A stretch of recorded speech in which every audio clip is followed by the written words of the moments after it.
I'm the police chief here, right? So there's about 103 people that work for me.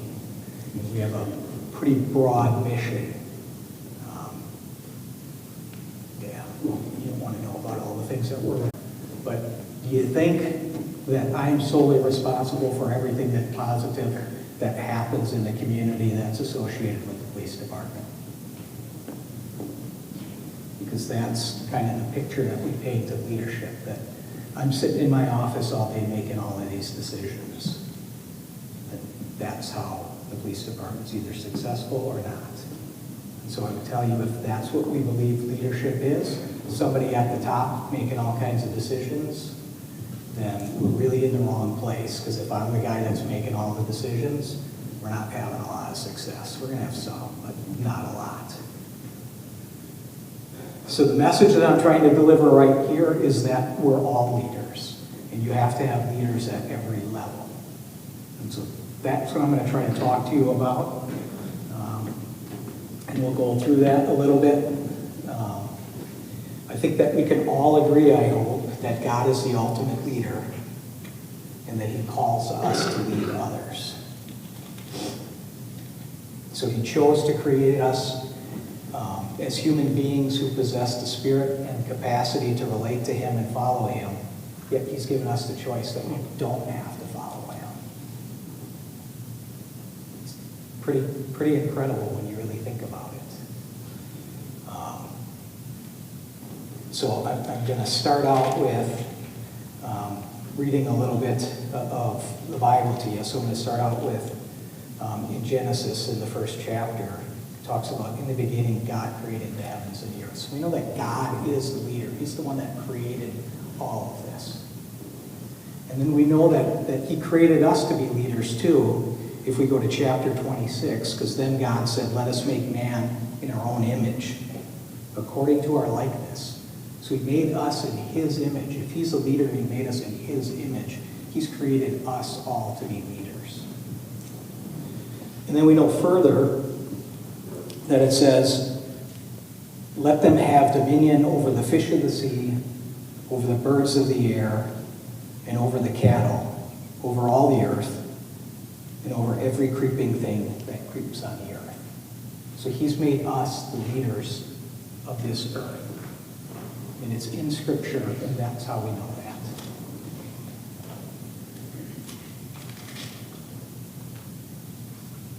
So we're born to lead. In Genesis, we know that he says, God created man in his own image, in the image of God. He created him male and female. So it's not just men that are created to lead, or women. It's not a gender-specific thing. He's created us all to be leaders.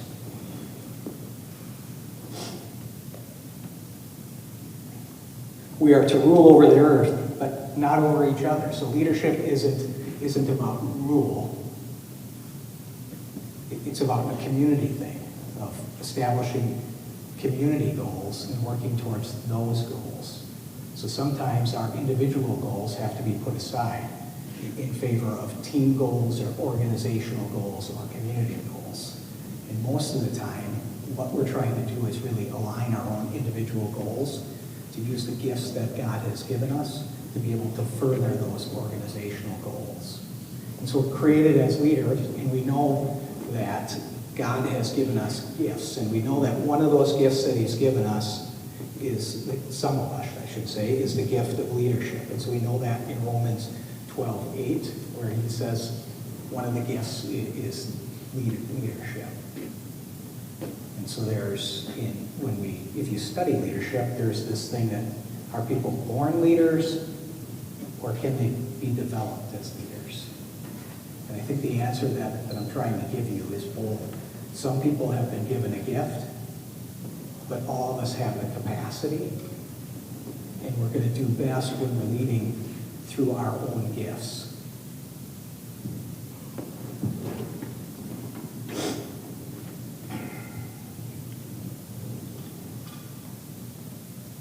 So the next thing that I would talk to you about is followership. So one of the things that's really key to understand is there can't be any leaders without followers. So one of our primary roles is to be a good follower. You can't be a good leader if you can't be a follower. We all have leaders to follow, even if it's just God or Jesus Christ himself. So I'm the chief of police right? So I get to be the final decision makers on policing matters. But yet I have bosses too, so I have to report to the Police and Fire Commission, the mayor, the city administrator, and there's other department heads in the city that I have to work with if I'm going to accomplish goals that we set. So I can't make decisions all on my own. And then besides that, there's all of you. There's the community that we serve. And so we have to align all of that and take that input into our decisions if we're going to be successful. So leadership isn't about somebody sitting on top making all the decisions. It's about using your influence to understand what these big goals are and getting everybody aligned really to accomplish those goals. And so that starts really with self-leadership is where it starts. It starts with you managing and leading yourself. Again, one of the weaknesses that we have as humans is that we're humans, right? So we're not perfect. One of the, or many, we have biases, and we have what I'm going to call self-deception. So when things don't go our way, the easiest thing for us to do is to put blame someplace else. One of the things that we really need to work on as individual leaders is controlling those things that we can control, and that's really ourselves. So when we're involved in something and we fail, the place we really need to look is not at others, but in the mirror at ourselves and figure out what could we have done better to make that situation work out. What could we contribute differently that might make a difference, or what could we correct with ourselves? So self-reflection is a big part of leadership, and really a big part of self-leadership for you to be successful. I'm sure you've grown up, and in the school you talk about goals a lot, right?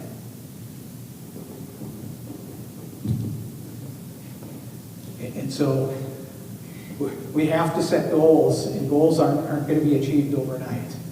So one of the articles that I read in the last couple of weeks was about the girls' basketball team, so I'll talk a little bit about that. And so I don't want to say that sports are where you find the best leadership, but I think sports are an opportunity for us to understand some of the important things that happen with leadership, because there's kind of a shared understanding there. When we talk about different organizations, many of us don't know the organization well enough to understand what these different decisions and actions that are taken and the impact that they have on things. But when we talk about sports, we can identify and see many of these things because we have a common understanding of what we're trying to accomplish through that sport. And so I recently read about the success that the girls' basketball team has had so far this season. And of course, as part of that, I read about some of the struggles that they've gone through the past couple seasons. And if we just look at that and focus on what it is that team is trying to accomplish, even if they're failing, if they're focusing on the right things, they're still going to be successful. So we can't be afraid to fail, because only through those failures can we really learn and improve and accomplish those great things that we're trying to accomplish. Okay, I'm getting a little bit off.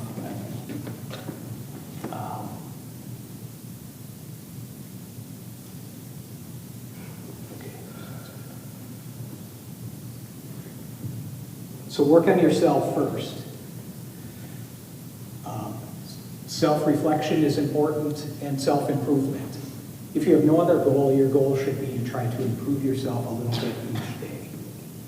And so, like I said, great things don't happen overnight, or rarely happen overnight, but they happen over a long period of time with a lot of hard work. I hope we all can agree on that. So focus on the long term, and focus on not competing with others. I have to be better at basketball than him. I only need to be better at basketball better tomorrow than I was today. So if we're really focused on improving ourselves rather than competing with each other, that's where we're going to get really the greatest impact. So leadership starts with an individual, and it doesn't have to be leading others.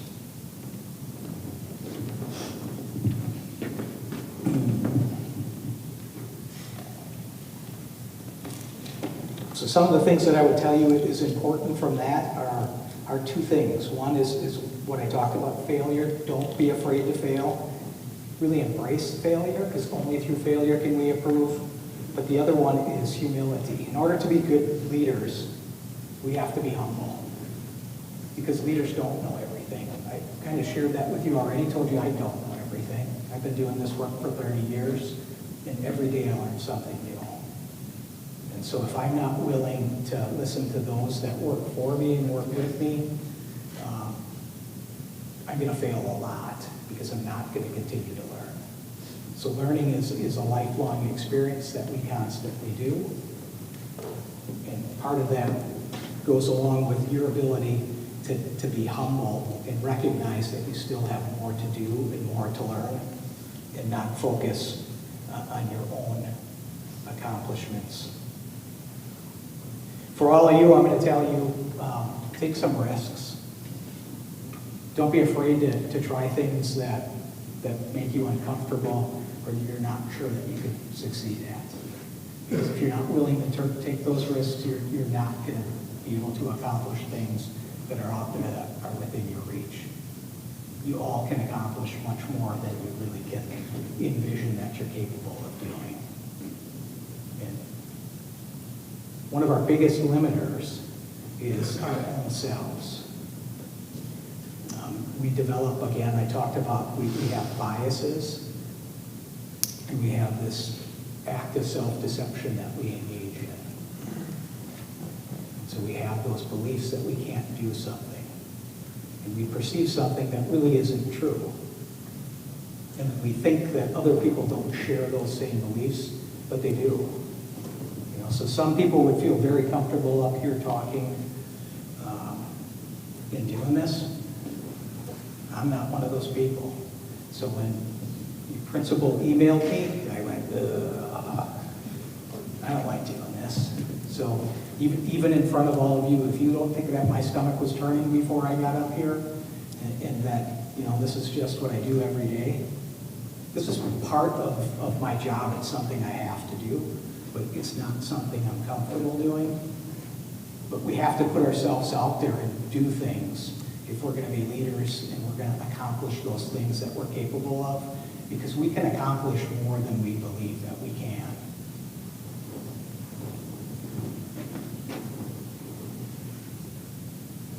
So in Matthew chapter 20,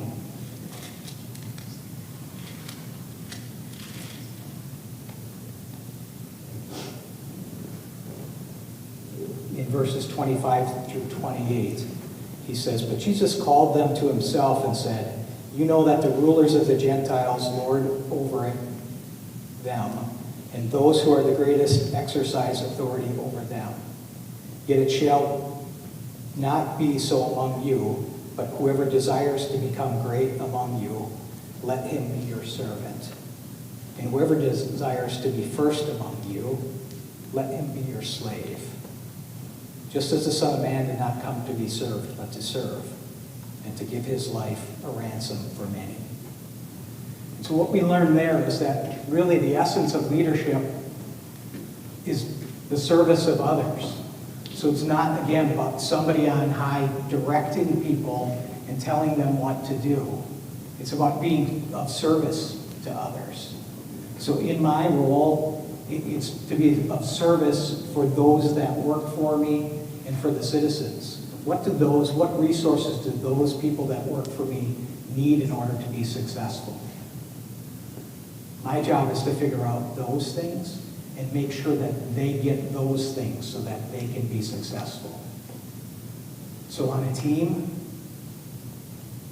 The leader is serving the other people. We know that. What's the weakest part of the team? Anybody?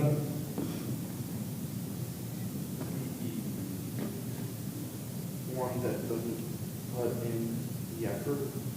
So somebody who's not really committed to the team, right? You can have the best player. So one of the stories that I recently read, and I'm going to mess it up a little bit for you, but you're going to get the point, is Michael Jordan had retired, and Scottie Pippen, so all of you will know this, I'm dating myself a little bit, but Scottie Pippen was the new leader, and they were in a playoff game, and they were down 2-0, and so they really needed to win this game. There's 1.6 seconds left, and they have the ball. And so the coach has drawn up a plan. Scottie Pippen is the team leader. He's the leading scorer. And the coach is drawn up a plan for Tony Kukoc to take the last shot. And so Scott is upset and is standing outside the circle and not paying attention. And he's upset, and so the coach says, "Scotty, are you in?" And he says, "No." So they take him out of the game. He's the star. They take him out of the game and put somebody else in. So even the best player isn't the most important if they're not committed to the goals of the team. Everybody needs to be, it's the weakest link. Everybody needs to be committed, not to their own individual pursuits like Scottie Pippen was in that case. He wanted to be the big hero and take the shot. So it was about him and not about the team. And really, to be a leader, we have to understand that it's not about us individually in those cases. It is about the team. We all have something that can contribute, but in basketball, there's 5 of us. If we're only putting 4 people on the court because we can't find a 5th person that's committed to the team, we're not going to be successful. And so understanding that we have to step back our individual goals and focus on the team goals in those cases is really an important part of leadership, both from an organizational point, but from an individual point too. And so Jesus they talk about that in the Bible too. I'm not sure if I'll find it, but here. So in Matthew chapter 21 to 16, they talk about how leaders need to understand that God is the one in control and not us. And that when we grumble and complain and get self-absorbed, and we focus more on our own rather than God, then we're a failure. And that when we judge others as unworthy, we misunderstand that the whole kingdom is built on grace, and none of us are perfect. And our role as a leader is really to help support and develop others, not to tear them down or to place blame on them. So if we focus on ourselves and see what we can control, in those situations, supporting that other person is where your role as a leader might come. So self-leadership first. You have to lead others before you can lead yourself. Followership. If you can't be a good follower, you can't be a leader, and we can't have leaders without followers.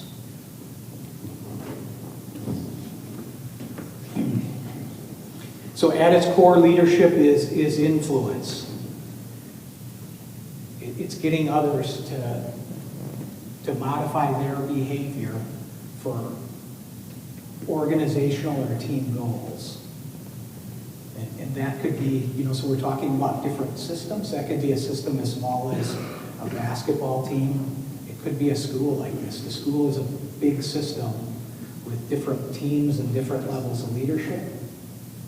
And there has to be a vision that's set, and then a mission that we're trying to accomplish. And everybody has to buy into that and be aligned. And so one of the principles, heavy jobs, is to try to influence human behavior to solve some of those problems where there's conflicts. And part of solving those problems where there's conflicts is not being afraid to confront them. Too often we want to try to just ignore them. But we're not going to have success that way. A lot of that goes to, again, when I talked about perception, we think and believe certain things based on behaviors that we observe, but we don't base it on actual facts. We just base it on our perceptions of what's happening. And so most of the time when we do that, we're going to be wrong. We have to step back and take the time and figure out what the facts of the situation are so that we can try to address those. Because many of the times it's just miscommunication or misperceptions on both sides. And so really it's a false problem that we're developing in our own head based on our belief that something is what it is. And that could be for a whole bunch of reasons that I obviously don't have time to go into, but somebody said something and we weren't really paying attention, so we thought they said something different than what they intended to say because we weren't listening, or because they didn't articulate the message well enough for us. So we really need to get back and understand what it is that they said and make sure that we understand what that message is that they're trying to give to eliminate that conflict. So we get to the school level. The school is part of a greater community too, right? And our churches are organizations. And so all of these different things in our community are opportunities for leadership that you're going to have throughout your life. So you have opportunities for leadership just within your own families. Your parents are leaders, right? You have a leadership responsibility in that family too. In the school, you have leadership, both opportunities and responsibilities that you can step up to. And then as you get older, the community that you decide to live in and raise a family, you have a responsibility to help make that community what you want it to be. And so we can't do that on the sidelines. We have to step up and take some of those leadership responsibilities. And it's going to be different for each of us. So I talked a little bit before about our gifts. We all have different gifts.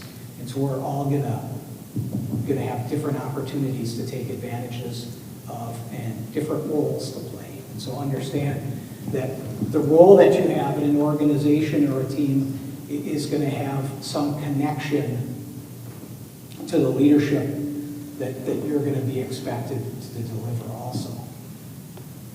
And so it can start out really just at the individual level with you leading yourself, or it could be at a bigger level. But all of it really comes again to alignment with organizational goals with individual goals and keeping those aligned, because when they're not, then bad things are going to happen. And so I brought another little story that I'm going to read for you. Because it really moves me, because I think anybody that's really involved in a dysfunctional team or a dysfunctional organization, it really resonates about what leads to successful teams or organizations. And so this comes from Bill Parcells, was an NFL coach of the New York Giants, Super Bowl champion. So when he got placed into the Hall of Fame, he gave a speech. They all give speeches when they go into the Hall of Fame, right? So one of the things he said in his speech is he tells this little story. And he says, about 10 minutes after I was named head coach of the Giants, and my first press conference was over, the patriarchal owner of the New York Giants, the late Wellington Morrow, was at my office door. And he said, Bill, let's take a walk. And he took me down the stairs to the same place that I was just talking about. So he's describing this room in the old Giants stadium. And he says, the Giants players will remember that as you walk through the players' entrance, there was a little room to the left that was like a little alcove room and had a couple of chairs in it. And Wellington took me over to the wall in that place, and on the wall was a little plaque, and it had an inscription on it. Coincidentally, that inscription was attributed to the first black player ever inducted into this Hall of Fame, and his name was Emlyn Tunnell, and he was inducted in the class of 1967. And the inscription on that plaque said that losers assemble in little groups and complain about the coaches and the players in other little groups, but winners assemble as a team. So what he's saying here is really the essence of what leadership in a group is. Because when things aren't going well, what tends to happen is we fall into that self-deception I talked about before, and we try to place blame someplace else, rather than accepting that as a team or an organization, we're all responsible for it, and we all have a role to play to be successful. And if what we do is gather in little groups and place blame on other people and separate and don't operate as a team, we're not going to be winners, we're going to be losers. Only when we're aligned and supporting one another and working towards that goal are we going to be successful. So even when we're failing or having a rough season like the girls might have had in the past, if they're not working together and supporting each other, they're not going to get to where they are this year. And I know that there's lots of teams at the high school here that have had a lot of success. So I'm only talking about the girls' team because that's the one that I read about most recently.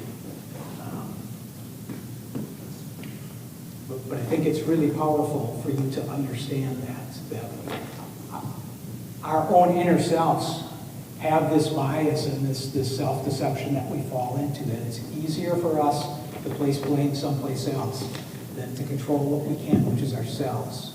And look in the mirror and figure out that little bit that we can do better to contribute or support somebody to be successful.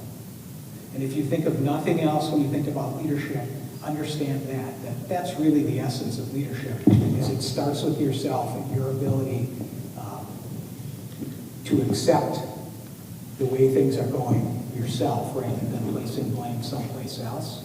Because your ability to remain humble and self-reflect that way is going to allow you to serve other people and be successful in leading them.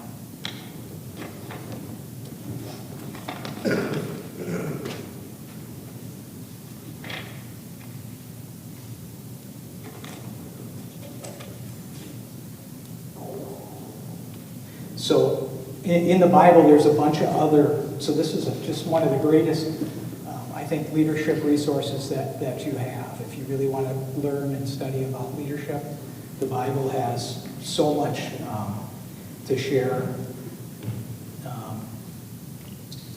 Matthew 18:15-20, we talk about conflict resolution. And so Jesus teaches us how to manage these conflict situations through a parable that he teaches about dealing with a sinning brother.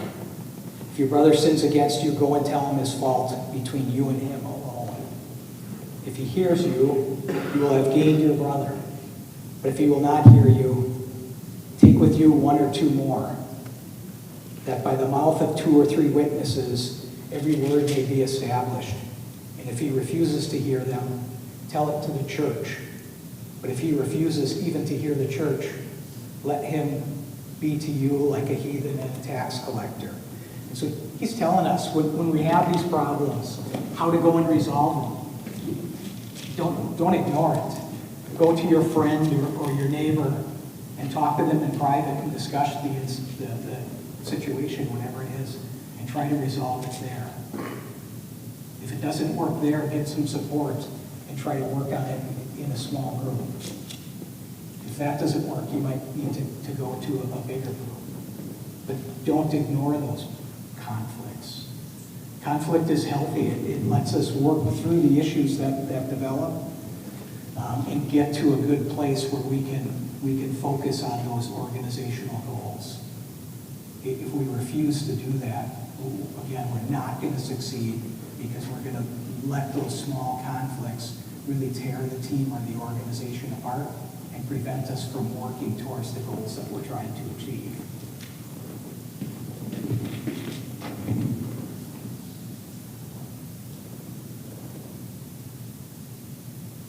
So remember that in teams, everybody's going to have a different role. And the small roles or the individual roles are really just as important as somebody who has that natural leadership, that gift of leadership, that charismatic out in front person. Some of the best leaders in the world are introverts who don't have that charisma, and who we might not have this picture that they're big leaders, but if we really look at the organizations, we can see that that's really the best form of leadership, because they're not focused on their individual accomplishments. They're focused really just on the organization and serving those people in the organization. And through that service, they're able to get more done than that person who is out in front and really focused on themselves. So be humble and understand that it's not just about you. It's about the larger organization and serving other people. And through that, you can accomplish more through other people than yourself, right? So as the police chief, there's very little that I accomplish on my own. Most of what is done through our organization is accomplished by the officers on the front line.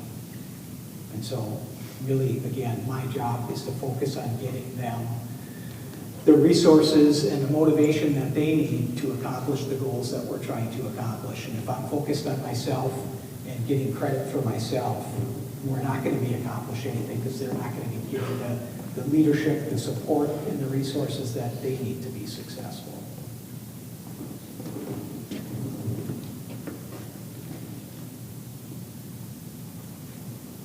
So I'm just going to go through a couple, they might be higher level, two higher level things for you, but really when we talk about organizational leadership, the definition for that I would give you is the process of influencing human behavior to achieve organizational goals that serve the public while developing individuals, teams, and the organization for the future. So we not just have to focus on achieving those goals, but preparing other leaders in the organization to be able to continue to provide that service in the future. So leaders also need to be focused on the future, not just on today, but what's the vision of where we need to be 5 and 10 years from now, so we can start preparing to accomplish those kinds of things. So here you sit. You can't just think about today, right? You have to think about tomorrow. What's going to happen when I leave here? Am I going to go to college? If I am, what am I going to do? Am I going to stay here or move someplace else? What kind of community do I want to live in? What kinds of things that can I do to support that? And how can I prepare myself for that? So when you're thinking about college, what are the things that you're thinking about?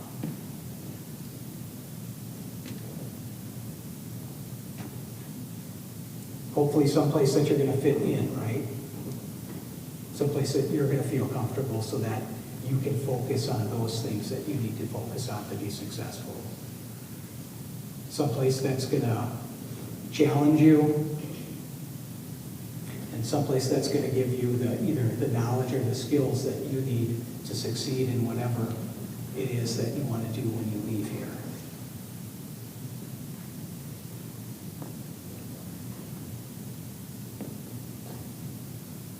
And then are we thinking beyond that? Or is that where we're at this point?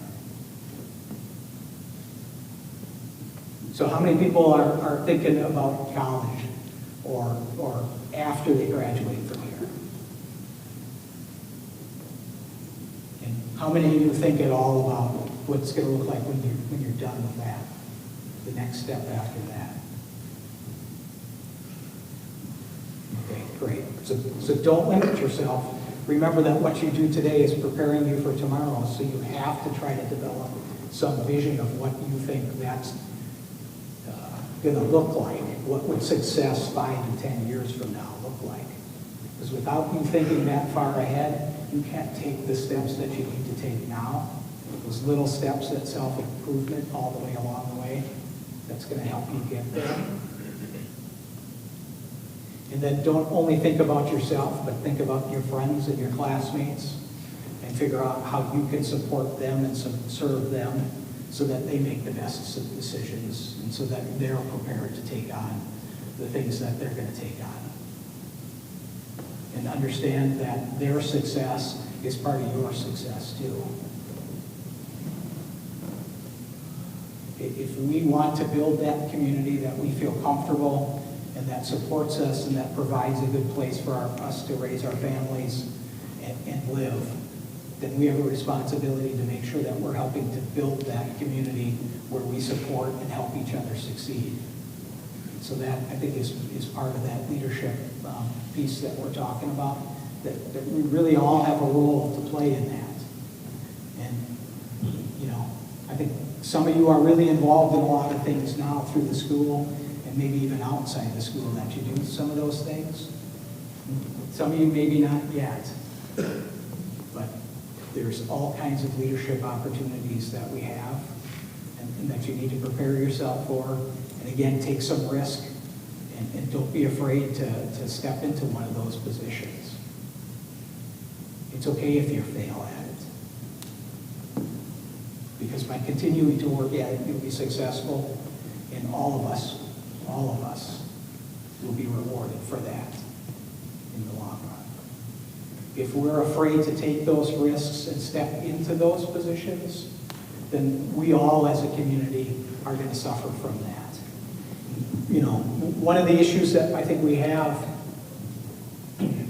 really as a society today is just that. It's that so much of our society is focused only on themselves and not on the community.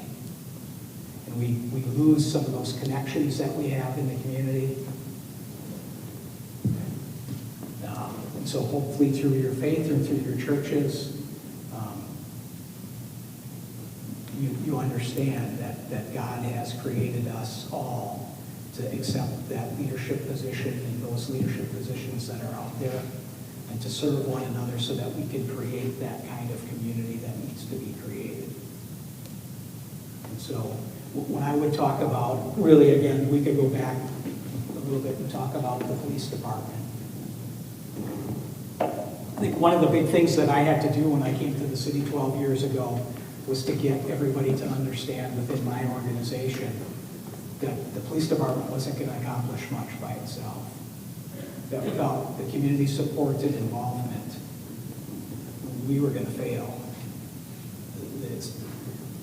Community safety really comes from the community and the community being involved and people demonstrating leadership in their neighborhoods and with their neighbors and setting community standards and doing all of those things. So we as the police have a role to play in that, but without the community stepping up and providing that leadership, so neighborhood associations, neighbors just being connected and sharing information, not being afraid to engage in conflict, so when their neighbors are doing something they shouldn't be doing, from something as simple as letting your dog run around the neighborhood and it annoys you, rather than ignoring it, having a conversation with your neighbor about that so that they address that. Those simple little things really make a difference in what kind of community that we have. So I would hope that I haven't put everybody here to sleep, and that if you at least take one thing away from here, and if there's nothing else, it's that self-leadership piece that you believe that you can really accomplish anything that you put your mind to, and that you not be afraid to take risks on things that when it's time to approach them, you're not so sure that you could be successful at, and so you, rather than jump in and give it a try because you're afraid to fail or you're afraid what somebody else might think, that you take that risk and understand that if you fail, big deal, we're going to get up and tomorrow's going to go on. And if we really want to accomplish that, we can continue to work on it and not be afraid to reach out to others around us to support us and help us, because that's really what it takes to be successful. Stay humble, take some risks, believe in yourselves, and understand that every one of you is a leader. Thanks.